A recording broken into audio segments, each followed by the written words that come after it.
Hello and welcome guys back to EGFC season number 2. I hope you guys are pogging with you pogs out. How are you doing today? And today we're actually joined by a new co-caster, the first time to actually feature yourself on EGF Milkchi. Hi, hello, how are you? Hello, it's Crackalackin.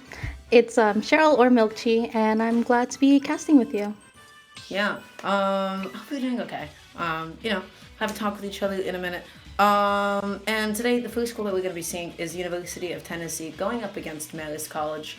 And before we do jump into that, guys, just want to run by a couple of quick little reminders. You're watching this on official EGF, costs nothing to drop a follow. You should make sure to go ahead and do that. Our lovely, amazing stream today is brought to you by House of 3000. Devin, always behind the scenes, bringing top of the line production quality, doing the best that he can to put on a good show for you guys. And then, once you guys have checked them out, you should be giving my lovely co-caster a nice little follow on Twitter at milkchi_.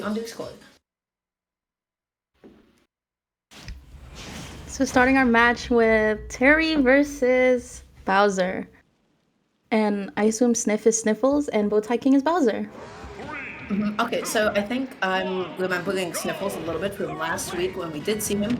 I think he was more often than not, really just like able to get in there. Some of his confirms were a little bit off, but right now, really really just struggling to get back onto the stage. Terry, is gonna always just struggle snapping back onto the ledge.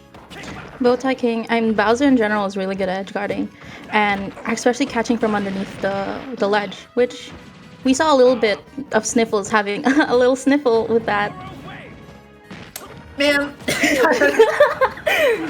I don't even know how to respond to that one, but yeah. Terry's unless he perfectly spaces something with his magnet hands, it's going to be really difficult for him to get back onto the stage. And even then, he could still be too good, nice and easily, but able to make all of this percent back right now, looking to catch a landing, not able to find it quite yet. And I like the patience from BowtieKing in the corner, not so good at fighting his way back out.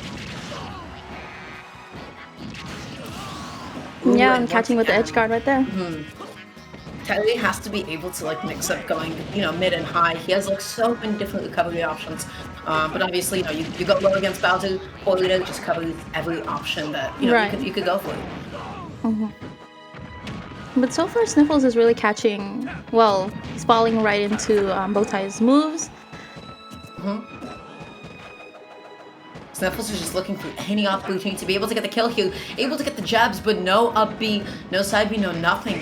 But this one might be able to do it. Yes. Yeah, that'll take it. Yeah, so, obviously, the biggest thing you always have to explain about Bowser is, how limited he actually is at ledge, and, how linear his recovery can be. But right now, BowtieKing is looking to be able to catch maybe a dash and a roll-in on the platform, covering that distance, not able to find it, but Sniffles, once again, just stuck off stage and in the corner.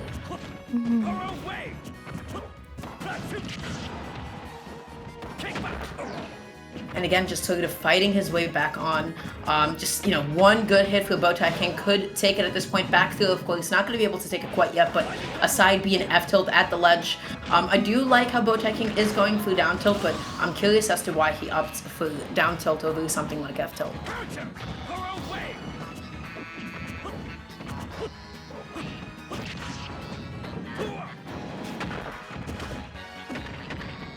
And again, it just seems like Sniffles consistently is just struggling to initiate against Bowtie. Bowtie more often than not has been getting more out of every single hit, out of every interaction, gets the throw, but goes through the hard commitment, but again, he's just committing so much to these instead of going through a soft commitment.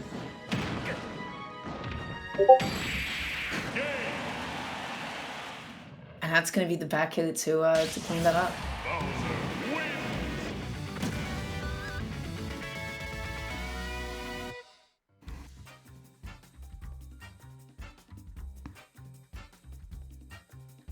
So remind me again, is Sniffles gonna play the next match, or is it gonna be passed on to the next person?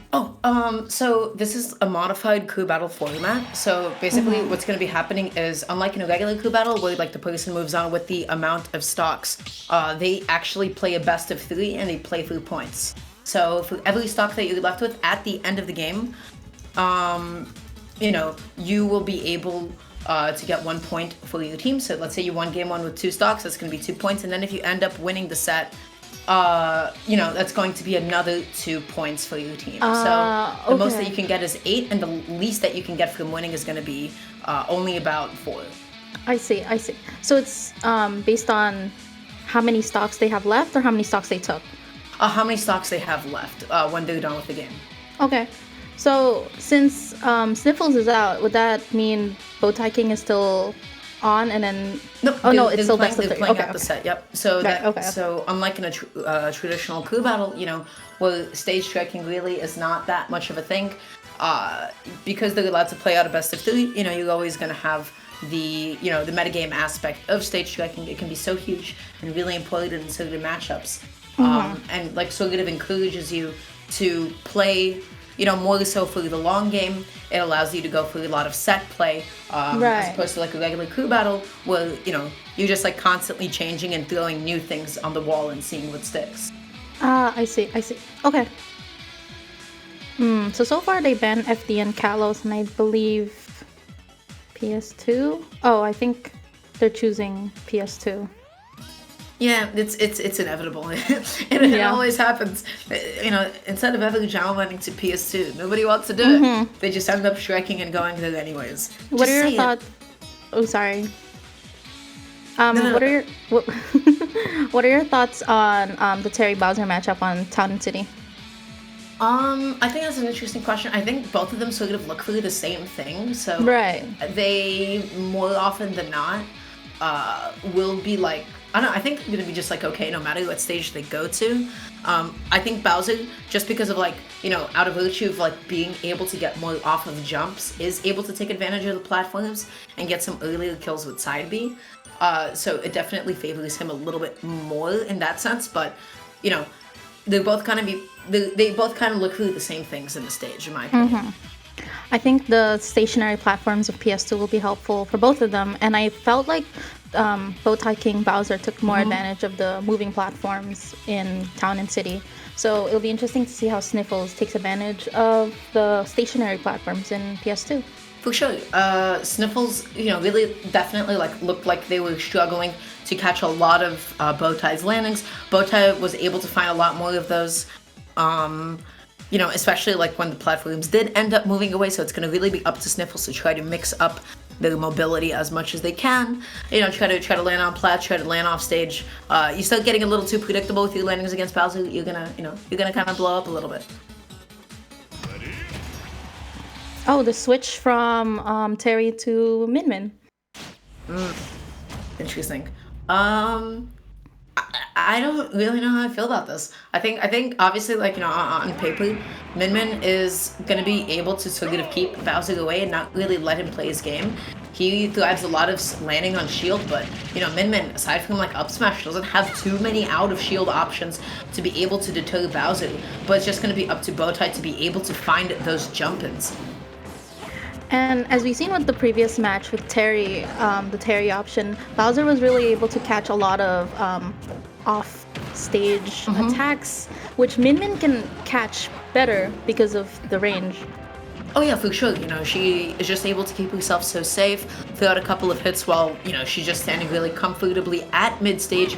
Sniffles trying to set something up with the up throw and catches BowtieKing going back onto the ledge. And wow, Sniffles with the first time a lead.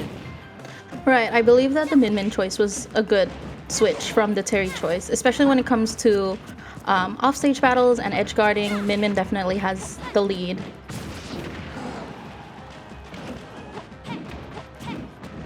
Alright, now looking for the neutral egg just to maybe sort of pop Bowser up, but not able to find it quite yet. I love that double jump. BowtieKing was sort of waiting for Sniffles to be able to dash under them.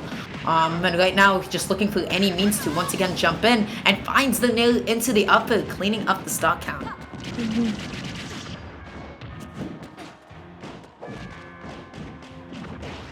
Yeah, and we can see Sniffle really keeping his distance with Bowser, which seems like every time they get close, Bowser gets to have a really good hit on Min. Ooh, able to find the side B. That's gonna throw Sniffles off stage. Tries to, go for like the commitment to the edge guard. Not able to find it, but I know Sniffles is just looking for any opportunity to be able to land. at that point, I think BowtieKing was like really anticipating Sniffles to be landing on top of the platform. Hence the back air out of shield side B, not going to be able to do it quite yet. That's the double jump, and I like the way that BowtieKing is just treating this edge guard right now, going so And deep. he gets it. Wow, yeah, that was really good. Just sort of like chased and pressured Min Min, you know, with just his presence off stage.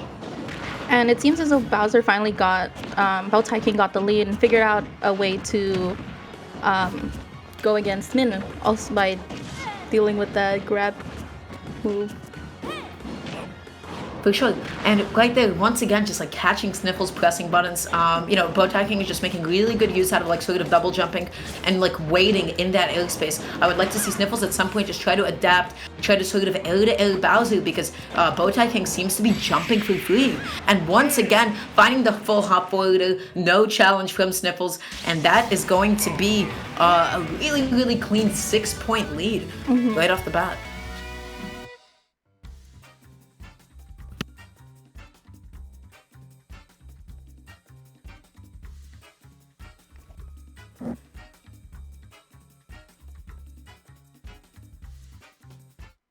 But yeah, more than anything, I just feel like through that entire game, BowtieKing was just like able to get like a lot of jump-ins, you know, just like really occupying a lot of that airspace. So, you know, the biggest thing, like, you know, Sniffles, like looking back on this, you just have to really not let your opponents get away with that too much. Once Bowser is in the air, you know, he doesn't exactly have access to like really fast buttons or anything.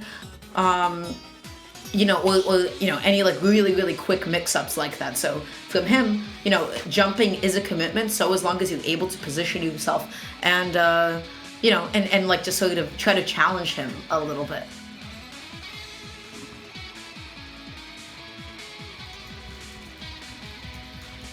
But yeah, that being said, that means that's going to be a 6-point lead right off the bat to the University of Tennessee over Marist College.